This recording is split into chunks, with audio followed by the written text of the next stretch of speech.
사도행전 6장 7절에서 15절까지 말씀입니다. 하나님의 말씀이 점점 왕성하여 예루살렘에 있는 제자의 수가 심히 많아지고 허다한 제사장의 무리도 이 도에 복종하니라.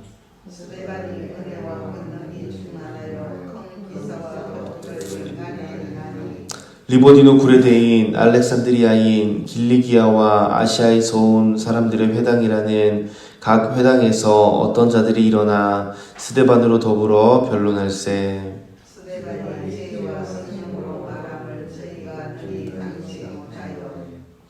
사람들을 가르쳐 말시키되 이 사람이 모세와 및 하나님을 모독하는 말 하는 것을 우리가 들었노라 하게 하고,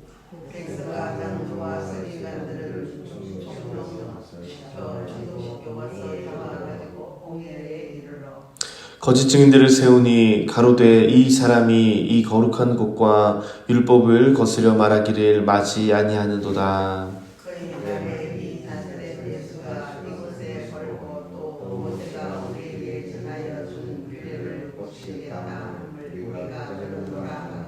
함께 읽겠습니다.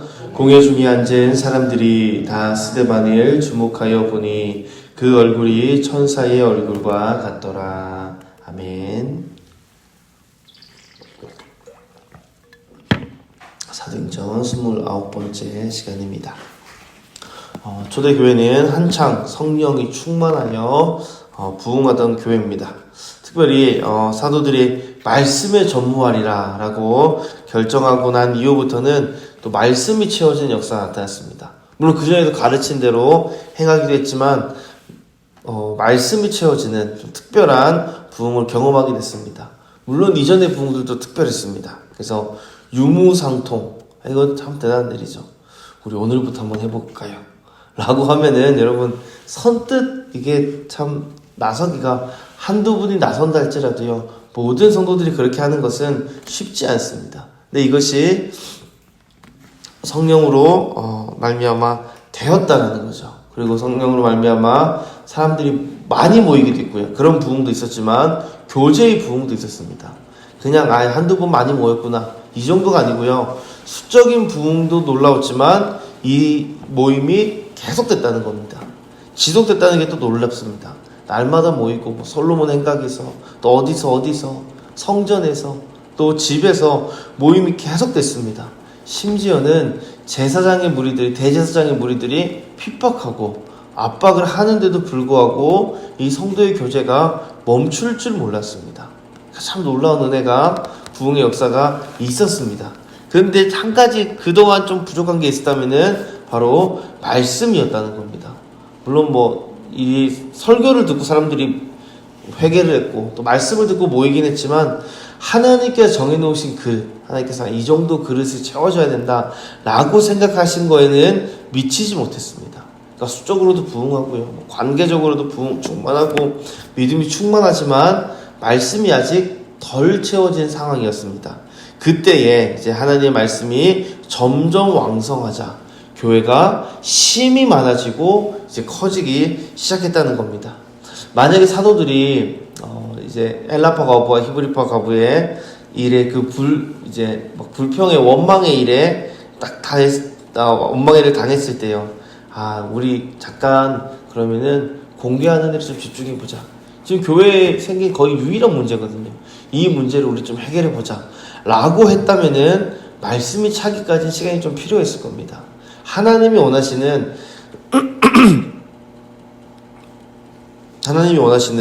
그 말씀이 채워지는 시기는 좀 더 뒤로 미뤄졌을 겁니다.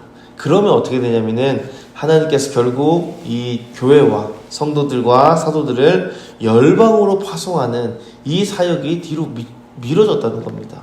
그런데 비로소 말씀이 흥황하자 이제는 하나님께서 됐다, 그래 내가 원하던 마지막 그게 채워졌다 라고 하시고 고난을 통해서 성도들을 열방으로 파송하시는 일이 시작됩니다. 만약에 공개하는 일에 집중했다면요, 시간이 더 오래 걸렸겠죠. 하나님이 계획해 놓으신 그 그릇의 크기와 정결함을 준비하는 시간이 더 필요했을 겁니다.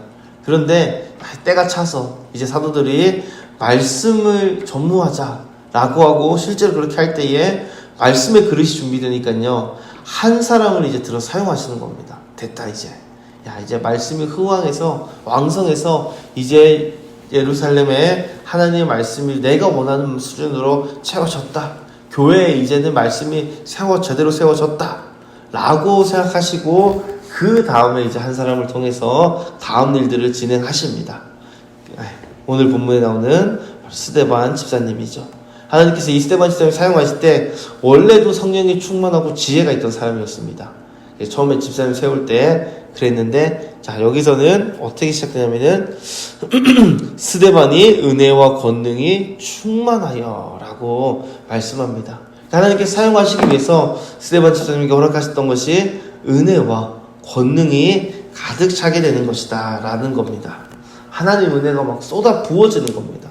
이게 가만히 있어도요, 은혜와 권능이 막 이렇게 쏟아 부어지고 넘쳐 흘러서 주변 사람들이 모를 수 없는 그 정도의 은혜와 권능을 받았다는 겁니다. 여러분 이런 은혜를 소원하십니까? 네, 아멘 하시면은 이제 그 다음부터 시작된 일이 중요하죠. 그 은혜 받은 일로 인하여서 고난이 시작됩니다. 이런 은혜 괜찮으시죠? 네, 이런 권능 사모하시죠? 예전에 한번 말씀드렸는데 어떤 집회에서 강사분이 되게 뜨거웠습니다. 말씀 마치고 이제 기도하는데 막 성령 충만 원하십니까? 아멘 아멘 막 그러죠. 제가 그때 강사님 옆에서 그 반주하고 있었거든요. 기타 반주하고 있었는데 막 회중들이 다 보입니다. 회중들이 막 아멘 아멘. 여러분 사도행전에 성령 충만했던 사람들 보십시오. 이와 같이 되고 싶으십니까? 아멘 아멘 하죠. 이 사람들 다 순교했습니다. 분위기가 물론 그때도 큰 소리로 아멘 했습니다. 근데 확실히 목소리가 줄어들고요. 뭔가 분위기가 좀 아멘 하는 분위기가 조금 달라지더라고요. 성령 충만 받으면 순교해야 됩니다. 여러분 물론 성령 충만한 사람들이 다 순교 같지는 않았습니다. 성령 충만이 곧 순교다라고 하면은 지금 이 시대 대한민국에는 성령님이 계십니까? 계십니까? 그게 곧 순교는 아닙니다. 그런데 적어도요, 성령 충만하면은, 성령 충만한 삶을 살면은요, 은혜 충만한 삶은 지금 세상이 생각하는 가치관, 세상이 생각하는 복과, 이게 성공이다, 라는 것과는 다른 삶을 살게 될 거라는 겁니다. 성령 충만하고 부자도 있고요. 성령 충만해서 더 건강해지는 사람도 있습니다. 성령 충만해서 더 인정받는 사람도 있습니다. 그런데 여러분, 순교는 아니라 할지라도요, 성령 충만하면은 이전에 즐기던 세상 것들과는 다른 삶을 살게 된다는 겁니다. 내가 즐기던 다른 일들, 세상의 일들을 포기해야만 되는 삶이 찾아온다는 겁니다. 그러니까 은혜가 충만하더라. 이거는 그냥 은혜는 좋은 거지, 은혜는 무조건 좋지, 무조건 좋은 거 맞습니다.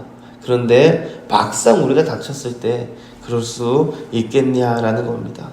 아까 앞서 말씀드렸지만 채워지지 않으면요, 다음 단계가 시작되지 않습니다. 말씀이 흥황해야만 비로소 성도들이 흩어져도요, 말씀을 전하는 자들이 되는 겁니다. 그냥 우리끼리 모여서 우리끼리 예배드릴 땐 좋다, 그러다가 흩어지면은요, 어떤 이들은 말씀을 전할 수 있겠지만 어떤 이들은 전하지 못하는 수준이 된다는 겁니다. 근데 말씀이 흥황해지고 가득 차고 난 이후에 박해를 받아서 교회가 흩어지니까요, 이거는 파송입니다.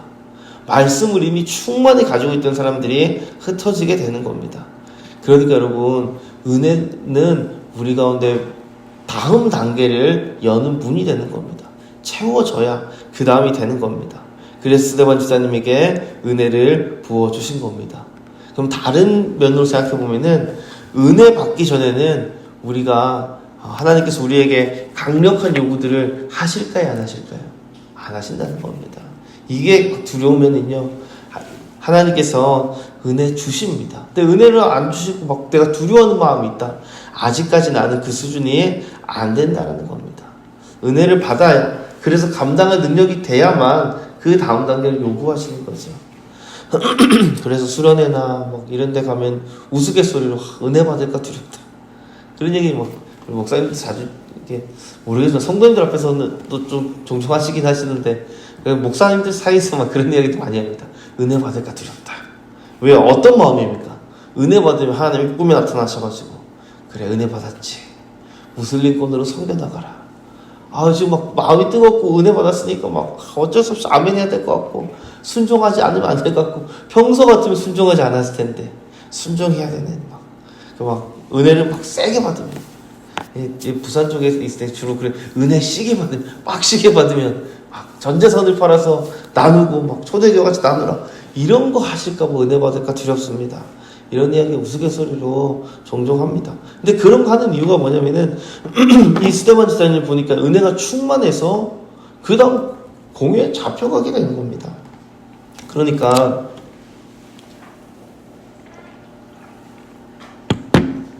여러분 성령 받는 것은 좋은 건가요? 나쁜 건가요?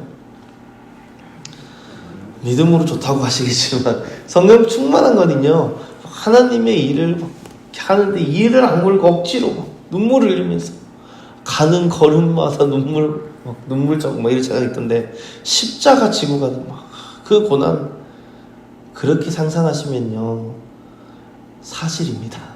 그게 맞습니다. 여러분 십자가 지는 고난이죠. 정확히는 그렇게 보입니다.